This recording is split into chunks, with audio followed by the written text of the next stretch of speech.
increasingly we need to make sure that we are as resilient as a country as possible. And part of that resilience is our ability to be able to power things. And that's why I think it's essential that we build these nuclear power stations as soon as possible. Question remains, how do you fund that? And that's what I'm hoping to contribute to. Can I just have a supplementary? Just one more question very quickly. I think I'm correct in saying that the UK is responsible for between 2 and 3% of the carbon emissions globally as a whole, which is quite a very small figure. And I agree with you on the fact that we're going to probably have to go nuclear. I think it's the only way, but we're not at the moment we're washing with coal. And I suggest that we should, while we're building these nuclear power stations, continue to use these coal-fired power stations, because we can't afford not to have electricity. Yeah, but you know what? I think this country's a leader, Trevor, not a follower. Sorry? This country's a leader, not a follower. We need to show leadership on this issue. We cannot continue polluting the planet the way we have been doing. I have a friend who's an environmental consultant to the oil and gas industry, and they're busy exploring the Arctic at the moment. Go visit Greenland. Go and see the ice cap receding.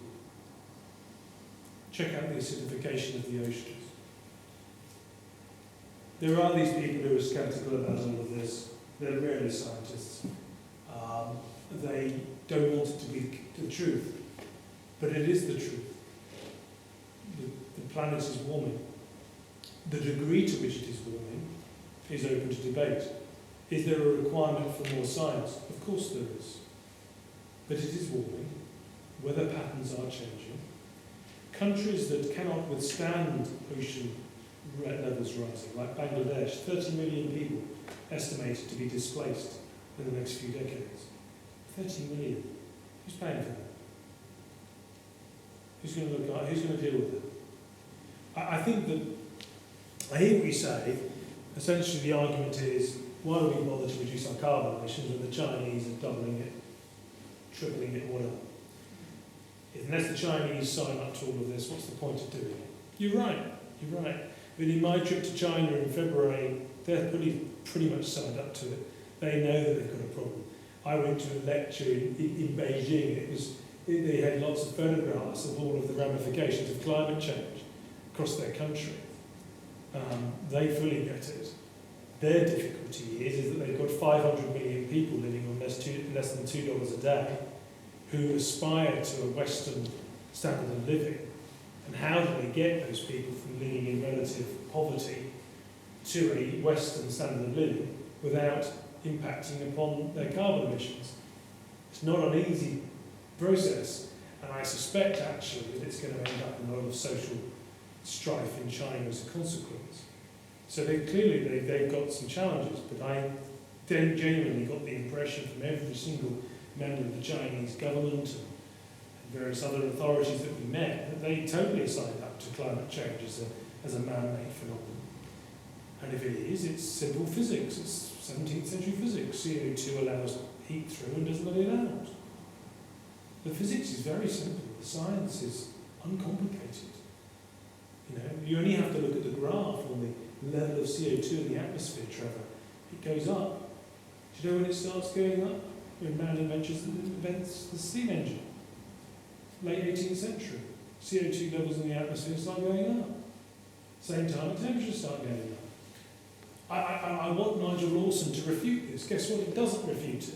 I want these people to question this. They don't. They don't even question the speed of glacier melting, the degree to which it's going to happen, how quickly it's going to proceed. Of course. No one knows. But I tell you what, the direction of travel is up. And we have to ask ourselves as a country, as a people, do we have a responsibility to future generations or do we not? Is this country have a history of leading the world or does it not? Is it essentially just a selfish country that's just going to continue burning everything and forget the future, who cares? Or is it going to be a country that's actually going to grasp the future? That's not to say that we've got all of our green policies right. We haven't. I am not a fan of wind farms. I think it was the wrong one to back. But we've backed backed it, decisions made by the previous government, I might add.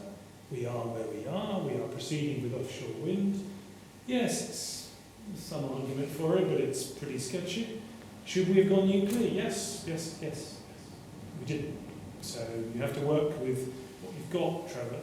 And I don't think it should be us burning unabated coal. I really don't. I can stomach gas for a relatively short period of time, but it can't be unabated coal. If we can do the carbon capture and storage, then yes. But that's never been done on scale. So I'm not holding my breath.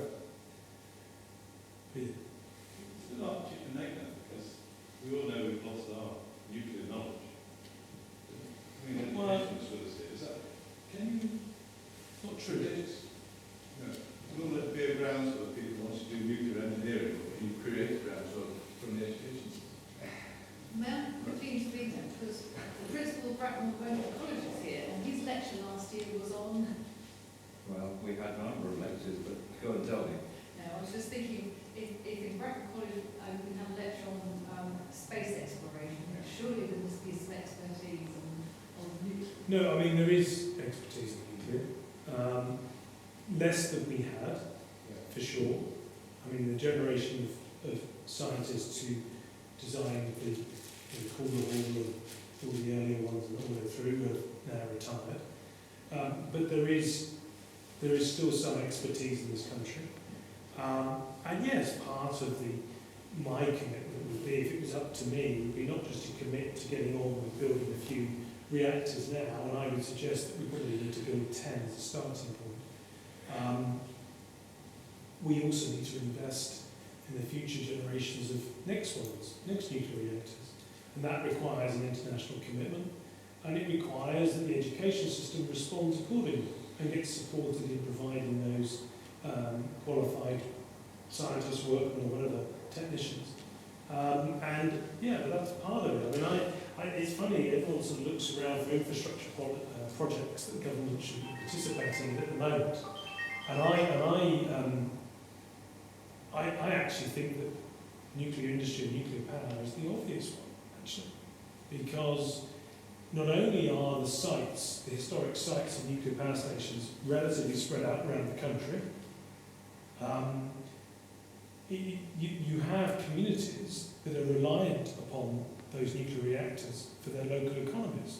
So you actually, if you're going to have a public spend, what better than on something which is spread out around the country and on infrastructure that is of great importance to the country's long-term economic future and the provision of public services, schools, hospitals, whatever. To me, it's an obvious one to go for, which is going to be what I'm going to say. If I may, there's a hidden threat that, because it's hidden, may not be clear to yourself or to others. And that is that whilst we are going to be going through, and I agree personally, that there is a need to grow more nuclear power stations, we're equally at a stage where we're having to decommission other power stations. So if you like, there's a double whammy's worth of need for engineering skilled people. There's a shortage of engineers in the country, there's a shortage of nuclear engineers. And the threat bit is that the service that I used to be in, for people who don't know, it's the Royal Navy, they have a lot of very good nuclear engineers that are being tempted out of the naval service into the nuclear industry, which is paying more. That's a reasonable commercial issue. But those nuclear engineers are nuclear engineers in the nation's submarines, and particularly in 4 nuclear deterrent submarines. And therefore, you can see where the real threat to the strategic defence of the realm is if you have a system where those nuclear engineers are being sucked out of the Navy earlier than perhaps they could. The issue I would suggest the government might want to do is to engineer with the nuclear industry and the naval and the MOD, so that there's a promise of a career at the end of the naval one, and they'll still get the number of nuclear engineers they need, but they'll still have people in the Navy for 10 years or so. Yeah, no, I just can't get my head round why it is Britain doesn't produce enough engineers and scientists. What is it about the way in which we went in the last 10, 15 years that we attached more value to media than we did to engineering? What was it about our culture that young people were more interested, seemingly, in being famous in some sort of superficial way than they were in doing something tangible, something constructive with their lives, something which has true value, not some sort of passing superficiality to it. And I don't know what that is about the way in which society has gone. It's become rather short-termist, rather hedonistic, rather selfish, I think, and not. And you see it also in the debt. The debt was very much, I want that now, I will borrow the money to have it, I won't work hard to get it. And the same, I think, applies to the sort of careers that became less fashionable, is that becoming an engineer is tough. It's tough. Becoming a scientist is hard work. Neither of them are particularly well-paid careers. So the very best physics and mathematics graduates from Oxford and Cambridge didn't stay doing anything like within traditional engineering or science. They all got snapped up by banks. It is when you ask yourself, where did all these rather clever programs and models, financial models that ended up leading to the disaster of 2008, a lot of them had been written by people who cleverly could construct things which involved creating more and more money. The fact that the money appeared to not ever have existed was not the point. They were employed because they were incredibly clever physics and maths graduates, and the best money, commercial decision, the best money to be had was in the city. It wasn't working for nuclear power industry, it wasn't going into the services, it wasn't to be in a traditional sense. It was all to be made by sitting in front of the computer screen and creating these models, these financial mechanisms in order to make money which didn't actually exist. And it's quite an odd development that people got into this line of work, which was about, it wasn't about anything tangible. And I think we have to reflect upon that as a society. Instead of just blaming the bankers, that's all too easy. It's too simplistic. We have to ask ourselves, how do we get ourselves into a situation where we thought we could have something for nothing? That we could have lots of material things without actually working hard or applying ourselves at university, becoming engineers, becoming scientists. We've all suddenly realised it doesn't work like that. And it never did. We kidded ourselves, perhaps for a long time. And now, we're having to, first of all, as you rightly say, deal with the legacy of commissioning at the same time as the legacy of building power stations. But we're also having to deal with the debts that we accrued by having a society which didn't value hard work and application. It just valued the now, the hit, and it's a difficult situation, and it's not going to be solved overnight. It's going to require quite a long period of reflection and hard work and application. And I hope at the end of it, a rediscovery of the value of science and the value of hard work and application. Because if we can get back to that, our country has a rich history of delivering the goods if it concentrates on what is truly valuable. And so that's why I'm positive about the future, but only if we actually all recognise that in our own small ways, we all sort of contributed to the best that we find ourselves in. And I'm prepared to accept my little part in all of it, but we need to recognise as a country that we perhaps lost our way over the last 10, 15 years, and that we all need to take responsibility for that and get back to working hard and valuing the things that matter. So, sorry, can I ask a question about empty offices? Yeah. In Bracknell Forest, there's a relatively high proportion of empty offices, 1.4 square million feet. At the same time, you've got big pressure, like anywhere in the south east, for housing. Yeah. So you've got empty sites and Yeah. housing. What can councils do, wherever it may be, to encourage those sites to be used however they use? What can government do? Yeah, I mean, I get asked this. I might ship this on, actually. I get asked this question a lot because, I mean, where my office is in Bracknell, is a lot of empty office space in the near vicinity of where I am. And at a time where there is a pressure, particularly upon councils in the southeast, to build, and they're being incentivised to build, and for a whole variety, it's not just economic, it's also social, because increasing numbers of people live alone. So there's an increasing pressure upon southeast councils to build properties. It does seem odd to me that we have not looked at the option of releasing brownfield sites within industrial estates for residential development, because increasingly, particularly with broadband access, online businesses, people, this is why I've been running a broadband campaign in the constituency, is that people live and work from home. People are going, I mean, if I go and visit, I do go around all the companies on a Friday, and I've visited some of the bigger companies. And I remember going to Dell, and Dell were apologetic about how empty the building was and how the car park didn't have any cars in it. And they said, well, actually, on a Friday, we encourage our workers to work from home. And so with this move towards home-based work, which incidentally they measure as being more productive than office-based work, with this move towards that, we are by definition going to need fewer offices, less office space. If that's the case, then in view of how politically difficult it can be to pass planning on more homes and the like, and I don't need to, I'm teaching councillors to suck eggs here, it is extremely difficult to make decisions on where houses should be. I think it is more appropriate, and I actually would be very supportive of any drive towards trying to release land that is currently industrial in usage, office space, for home development. Now, I will pass on to the leader of the council to tell me whether that's possible or not with current legislation.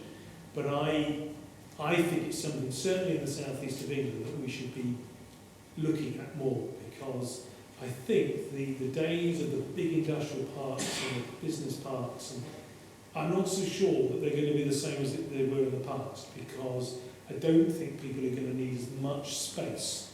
I don't think companies are going to need as much space to do the same level of business. So therefore, in view of the fact places like Bracknell and Reading have such large numbers of offices and business parks, maybe they should be released back into the residential market. Paul, you might want to. Yeah, thanks, Philip. I think you're right insofar as there has been something of a realisation in recent years that no longer can you only ascertain the wealth and the growth in a company by ever bigger office buildings. And indeed, it is now possible to have a company that is thriving, that is growing in terms of revenue and profit, but is actually shrinking in terms of office requirement. And indeed, our own council has moved to encouraging staff, where appropriate, to work from their homes at least part of the time, so that now, if you take away our school-based employees, around a third of those that remain work at least part of the week either from home or what we call mobile working, where they're working on site or in their vehicles using PDAs and other electronic devices that remove the necessity for them to come to the office every day. That, of course, relieves the stress on our roads and also means that they are working a full day being productive. You know, if they're a gas fitter, then they're doing what we want them to do, which is fitting gas appliances all day and not filling in forms back at the office. And more importantly, commuting to and from the office, clogging the roads and wasting taxpayers' time and money while they're sitting in a traffic jam. So there is an increased understanding that we probably don't need, well, undoubtedly we don't need, the amount of office space that we used to.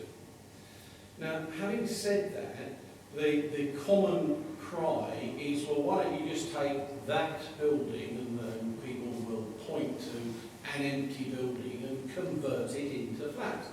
Well, of course, we don't own the buildings. So that question has to be directed at the owners of those buildings.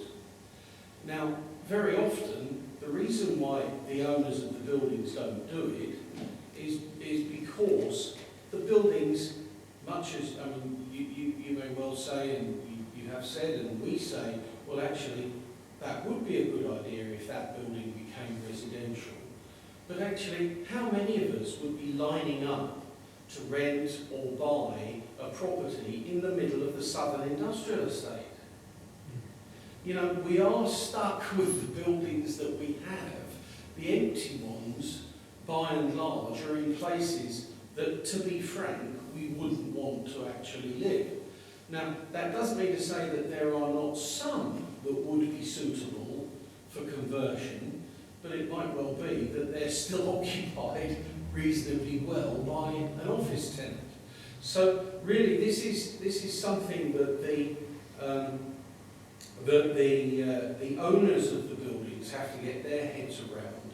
And I must admit, I mean, the government is doing its best, and councils are doing their best to make the owners of those buildings think about them.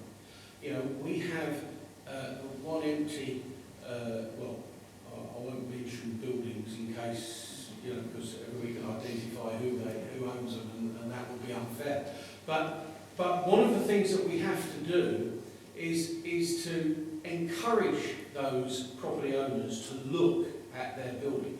We're doing that because now, if a building stays empty, they have to pay, the owner of the building has to pay commercial rates on that building.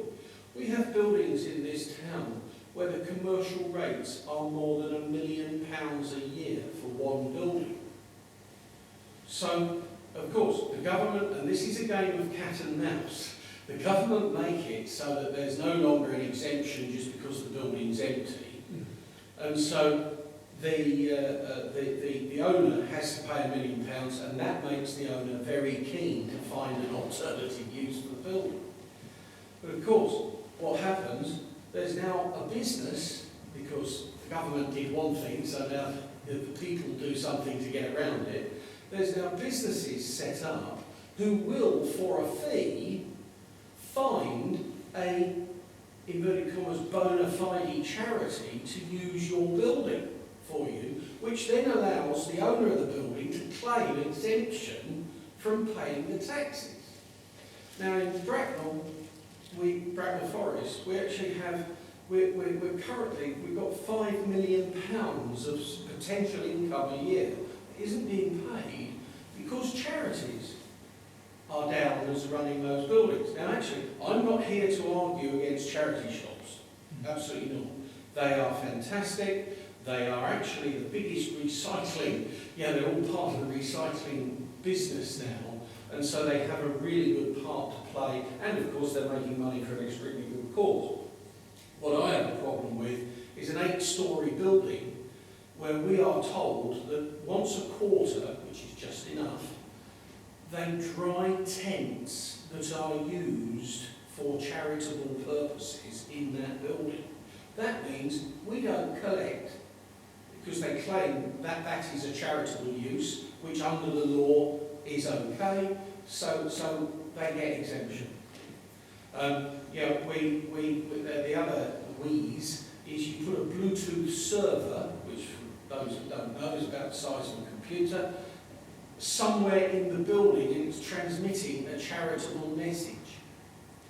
Now actually, Philip, if you really want the worst part of this, the companies that do that ask us, and every month we get loads, to give them a list of empty buildings and the owners of those empty buildings. Why? So that they can go to them and help them avoid paying their taxes that they're supposed to. Interesting thing is, under the Freedom of Information Act, we are forced to give them that information. Can you write something? I'd love to. Is there Yeah, no, So seriously. you write to me in detail, and I shall. Actually, the CLG, colleagues at CLG are aware of that problem, Bob Neal especially, but Eric's aware of it, but I'll gladly keep you informed on that, because actually that is a wicked.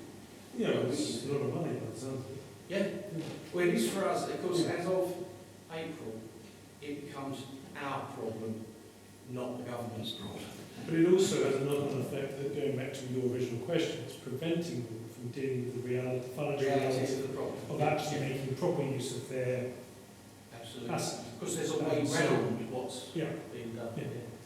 Right, I think I've already gone over time, so I think we'll leave it there. Thank you very much for coming along. I hope you've appreciated the discussion. If you could spread the word, it would be nice if we had a full hall in Bracknell.